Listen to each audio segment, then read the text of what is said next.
Ladies and gentlemen, this is episode 10 of Cinema Smackdown. My name is Drew Bronson, and we got a handful of things to talk about this week. Now, we won't be talking much about movies this week, but we are going to be doing a little bit of NXT, as well as, and this is my plan, for throughout the month of December, each episode I do each week, I will be recapping some of my favorite moments from throughout the year, whether it be favorite movies, wrestling, or just life in general. So, not a set amount and not ranked in a specific order. I'll just be sharing some of my favorite moments that I've had throughout the past year with friends, family, even some time out that I've had myself. But yeah, so let's start off with NXT.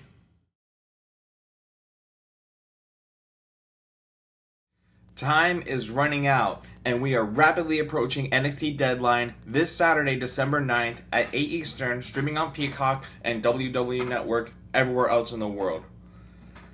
And although not everything is set for Deadline, I'm going to go ahead and run through everything that we have so far, as we have 4 matches, 2 one-on-one, and also the 2 Iron Survivor challenges that are already set for Deadline. Let's start with the Iron Survivor challenges. For the women, we have 4 women who have already qualified, that being Tiffany Stratton, Kalani Jordan, Lash Legend of Metaphor, and Blair Davenport. The 5th member of the Iron Survivor challenge will be determined in a fatal 4-way this coming Tuesday on NXT, with the competitors being Thea Hale, who lost to Blair Davenport, Roxanne Perez, who lost to Lash Legend, Kiana James, who lost to Kalani Jordan, and Fallon Henley, who lost to Lash Legend. Now, a lot of polls are saying that Roxanne Perez is going to qualify. Call me crazy, but I don't feel like she needs another run in the Iron Survivor Challenge.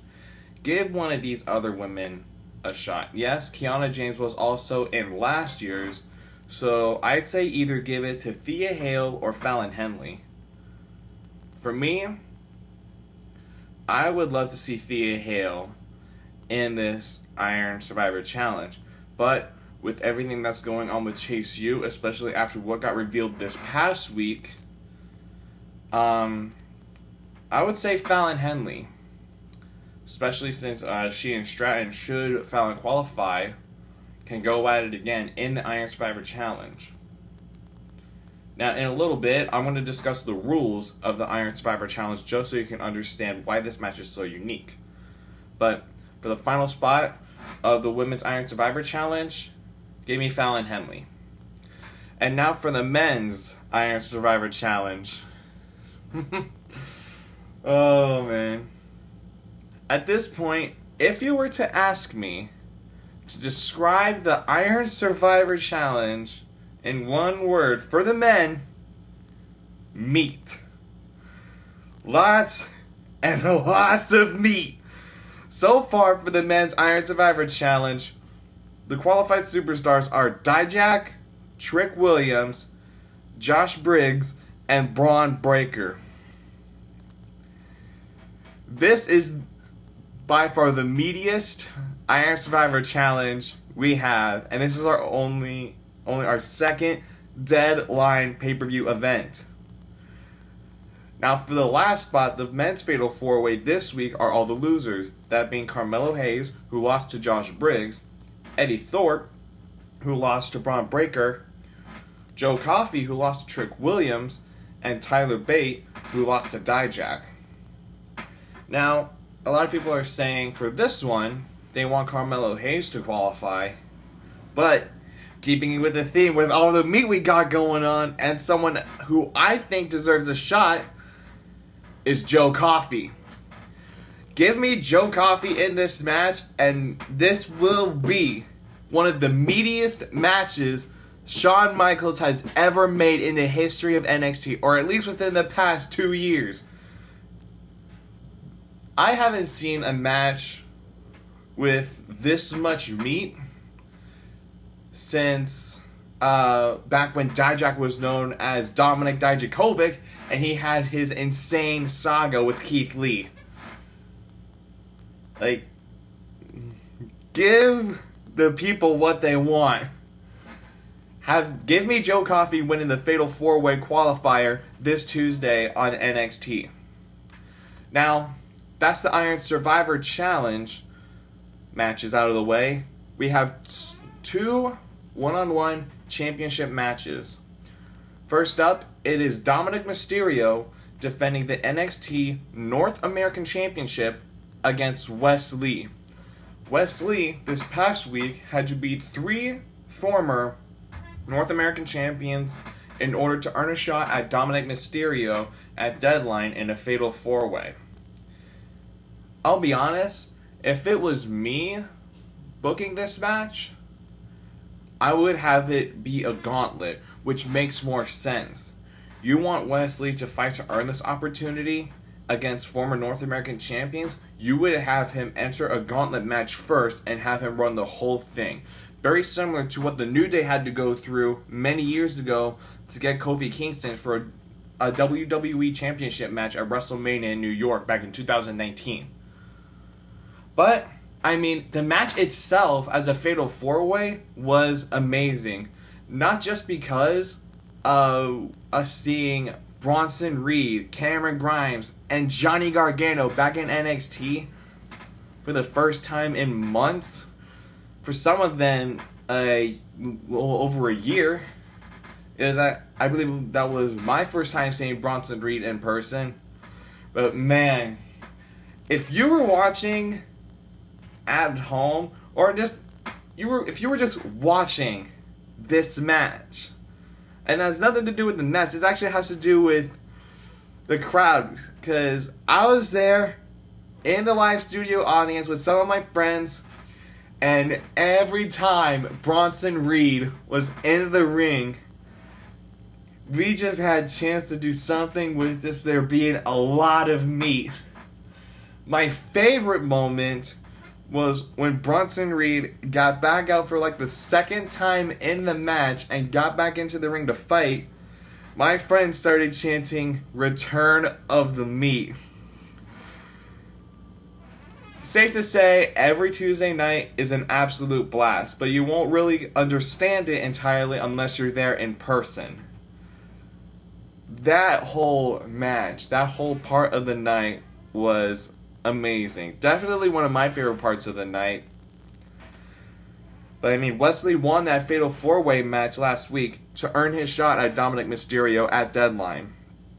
Now, in the main event, and this is a match that I have been wanting to happen at Halloween Havoc, we have the NXT champion, the Mad Dragon, Ilya Dragunov, defending his title against Baron Corbin. This one is going to be insane. And I think it has something to do with whoever's competing against Dragunov, because he was fighting Nathan Frazier this past Tuesday, and as of late, ever since Dragunov came to the States, every match that he has had with anyone that he's been in the ring with have been instant classics. His whole saga with J.D. McDonough, Carmelo Hayes, his 2 matches against Trick Williams are all classic and exciting matches that happen in NXT. And I feel like this one at Deadline will be no different. Ever since Baron Corbin had this rebirth and started being his true self on NXT, I feel like he's just been on a rise to the top. And this Saturday, he has his opportunity at Ilya Dragunov. But with me so excited just that this match is happening in general, I'm not going to pick a side. Now, granted, I haven't made any predictions for Deadline, and I won't talk about my predictions until next week's episode when I break everything down from the show.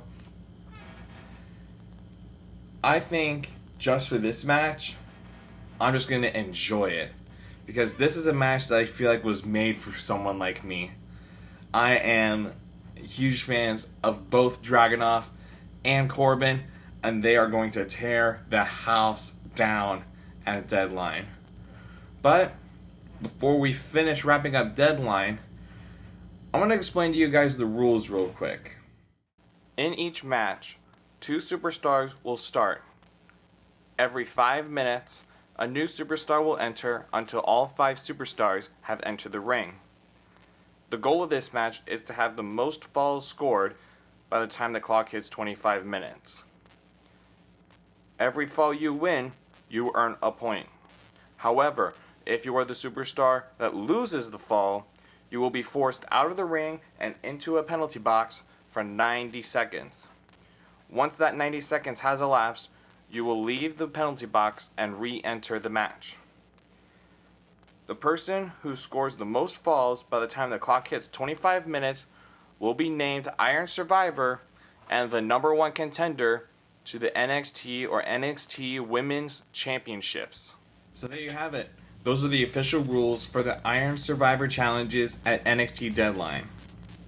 Now, for one of my yearly recaps this year, or for this week, I'm going to talk about some of my favorite NXT moments from throughout 2023. To start, let's go back to Roadblock.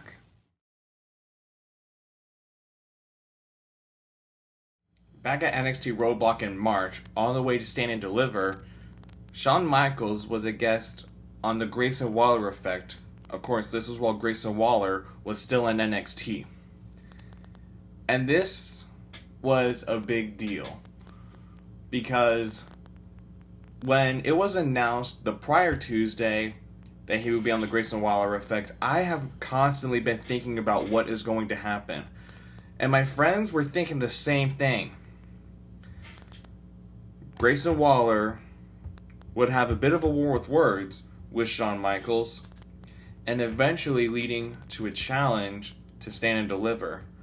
But it wasn't Shawn Michaels that would be fighting Grayson Waller.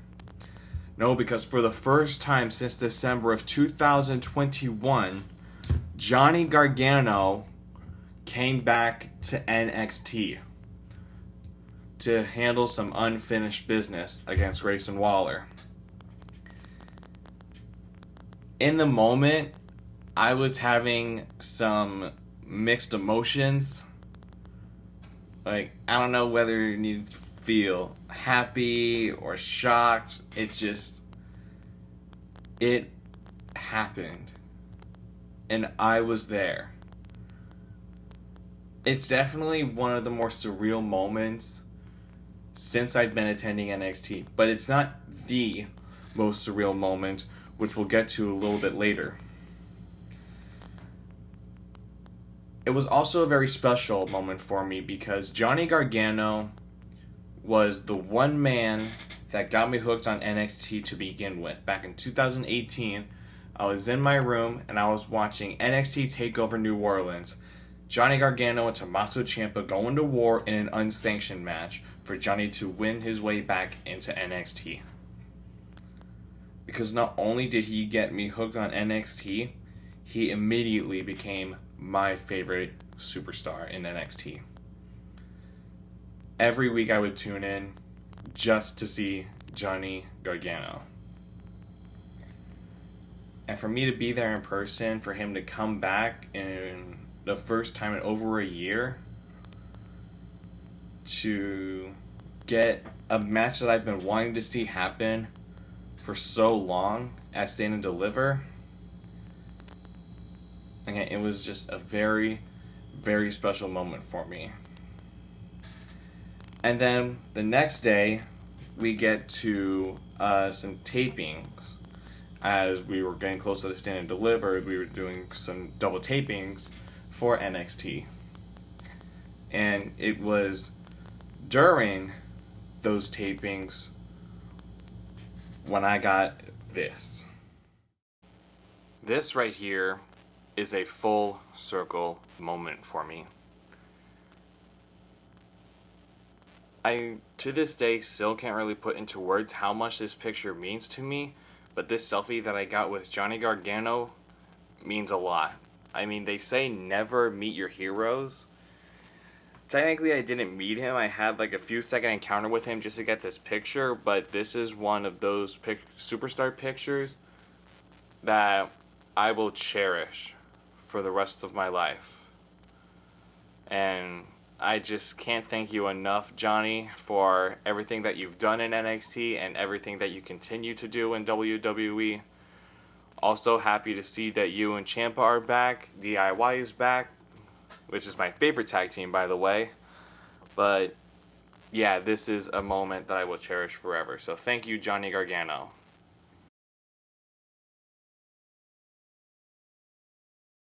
Now, to this day, I am still a fan of the Creed brothers. But one of their moments in NXT this year that lives in my head rent-free is their tables, ladders, and scares match that they had with Humberto Carrillo and Angel Garza back at Halloween Havoc a couple months ago. Because although that was the Creed brothers' last match as part of the NXT roster, that match had no right being as good as it was. And saying that match was good, brilliant, jaw-dropping, all of that is an understatement because there are still, in my mind, no words to this day that I could use to describe that match. It was just, like, even right now I can't think of anything. And that match really should have been the main event, in my opinion. But yeah, the Creed brothers are still on the rise. They are now currently the new number one contenders to the undisputed tag team titles against the Judgment Day. And yeah, that is my favorite Creed brothers moment in NXT this year. Although it was their last, they went out with something greater than the Big Bang.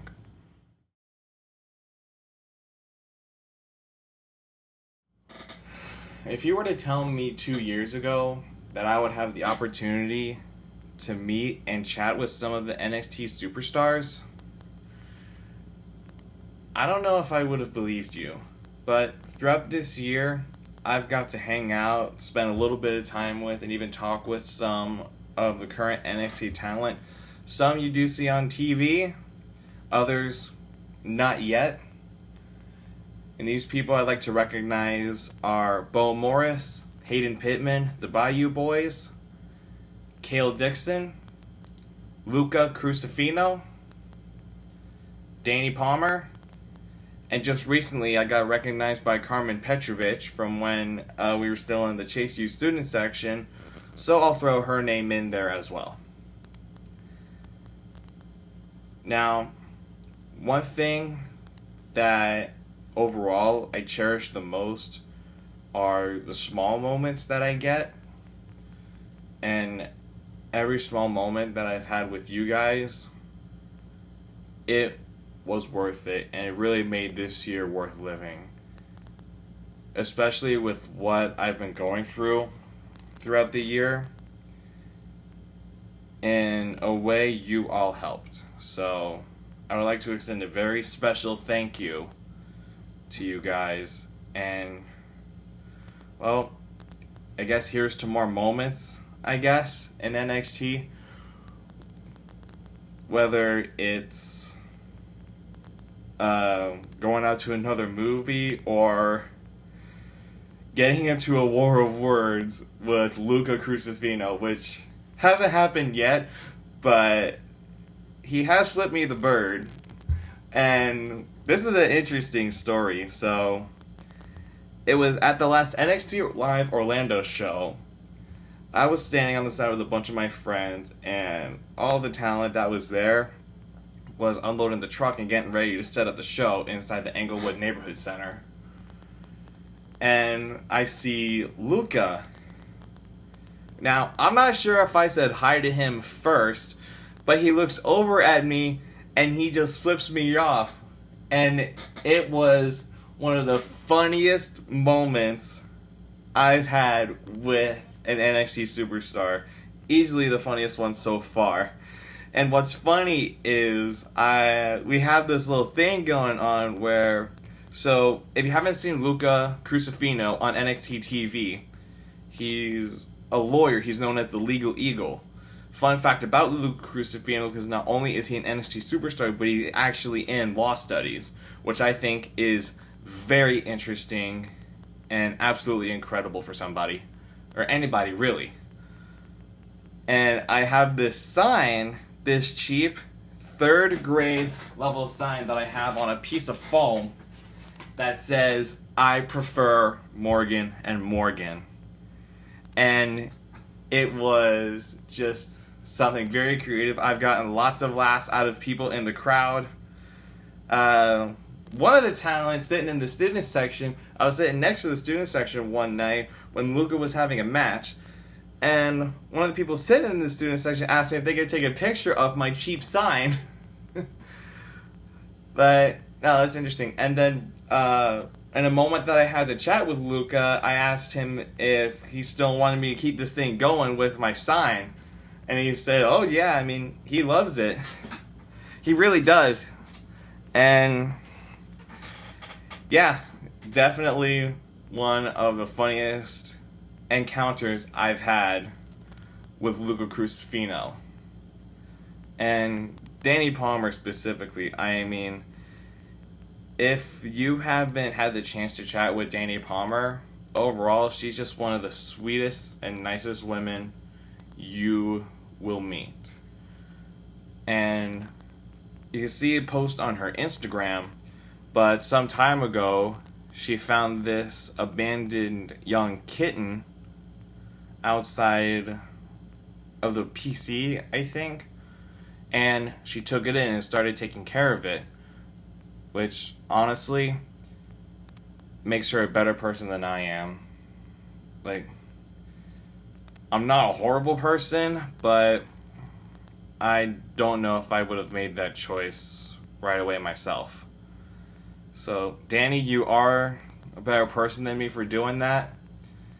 And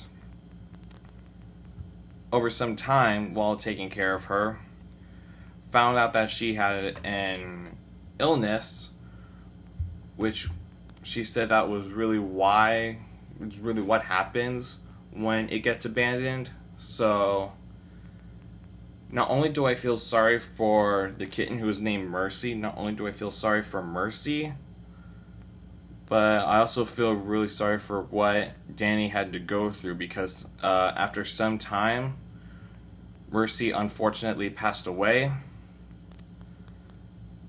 And now we do message back and forth with each other, but I just felt it was right just to give her some space. When I found out about the news, I just wanted to give her some time to herself, not bother her with anything. Continue to support her whenever she's in the ring, of course, which will never stop. But then I got to thinking. I thought I could do something for her that is small but would mean a lot to her. I took it upon myself to find pictures of Danny and Mercy together and get them printed and framed. And then at the last Orlando show, I was talking to some people and hoping to get a moment with her and give them to her. That I did, and she loved them very much. She did get a little bit emotional, but I'm not going to say too much. I may not understand entirely how much Mercy meant to her. I just know that Danny loved her, and it felt right for me to, or at least to make sure that she had something to remember Mercy. And it just makes me happy that she's doing better, she's doing okay, and she has something to remember Mercy.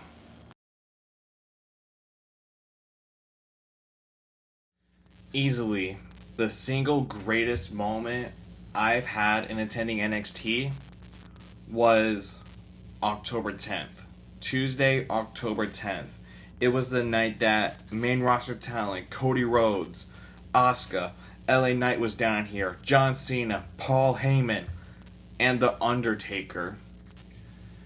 And what some of y'all may not know, that not only was it a first time for Cody Rhodes in NXT, it was also the first time for John Cena, Paul Heyman, and The Undertaker.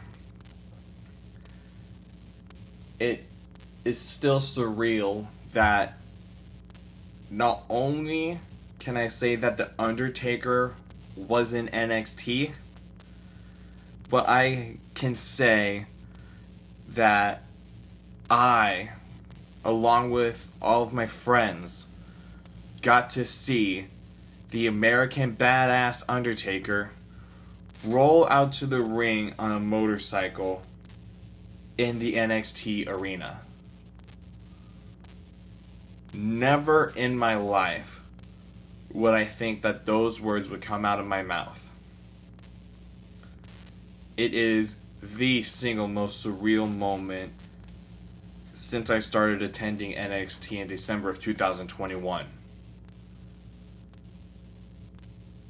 And as of late, NXT and WWE altogether just continues to skyrocket.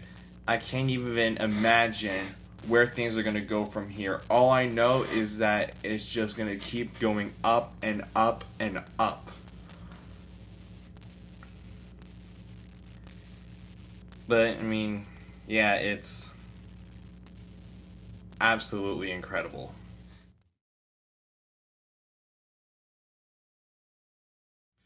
Now, I could have talked about these two gentlemen back when I was talking about the other talent that I've met, but they deserve their own segment. Before NXT, we are there for Level Up, which is the 30-minute wrestling program that comes on Peacock at 10 o'clock after Smackdown goes off the air. And on Level Up, we get to hang out a little bit with the commentary team, that being Blake Howard and Byron Saxton.